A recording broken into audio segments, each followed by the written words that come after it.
Good evening. ഞാൻ ചെറിയൊരു tip പറയാൻ വേണ്ടിയിട്ടാണ്. ഒരു ബാത്റൂമിൻ്റെ ഒരു ടിപ്പ് പറയാം. ഇപ്പോൾ നമുക്ക് എപ്പോഴും നല്ലത് ഡ്രൈ ഏരിയ വെറ്റ് ഏരിയ ആണ് വേണ്ടത് ബാത്റൂമിൽ. എന്താ പറഞ്ഞ കാര്യം പറഞ്ഞു കഴിഞ്ഞാൽ, നമ്മൾ വീട്ടിൽ വയസ്സായ ആൾക്കാർ, ചെറിയ കുട്ടികൾ, അവരുള്ള സമയത്ത് നമുക്ക് എപ്പോഴും ഡ്രൈ ഏരിയയും വെറ്റ് ഏരിയയും വെക്കാൻ നല്ലത്.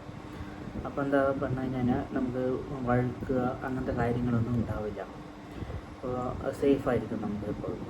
മാത്രമല്ല, നമുക്ക് എപ്പോഴും ബെഡ്റൂമിൽ ചളി കാര്യങ്ങളൊന്നും ഉണ്ടാവില്ല. കാരണം രണ്ടായിട്ട് തിരിച്ചുകൊണ്ട്, ഡ്രൈ ഏരിയയും വെറ്റ് ഏരിയയും തിരിച്ചുകൊണ്ട് നമുക്ക് ബാത്റൂമിൽ തന്നെ ഒരു നല്ല ചവിട്ടിയും കാര്യങ്ങളും വെച്ചിട്ട് തുടച്ചിട്ട് റൂമിലേക്ക് പോവുകയാണെങ്കിൽ നമുക്ക് റൂമിൽ ചളിയാവുക, കാലിൽ ചളി ഉണ്ടാവുക ഒന്നും ഉണ്ടാവില്ല.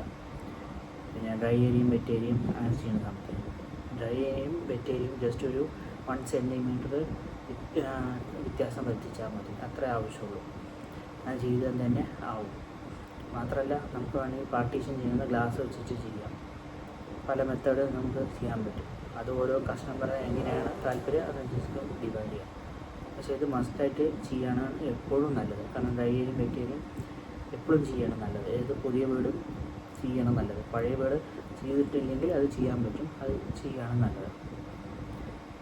സോ ഇതാണ് ചെറിയൊരു ടിപ്പ് പറയുന്നത്. സോ എന്തെങ്കിലും ആവശ്യമുണ്ടെങ്കിൽ എന്നെ കോൺടാക്റ്റ് ചെയ്യാം.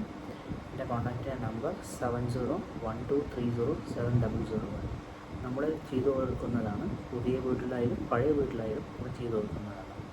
ഡയറക്റ്റായിട്ട് കസ്റ്റമർ നമ്മൾ ചെയ്തു കൊടുത്ത വീടിന് നമുക്ക് കാണിച്ചു തരാൻ പറ്റും. ഡയറക്റ്റായിട്ട് കസ്റ്റമേഴ്സ് സംസാരിക്കാം, അഭിപ്രായം ചെയ്തിട്ട് നമുക്ക് വർക്ക് കാണാം. Okay, thank you.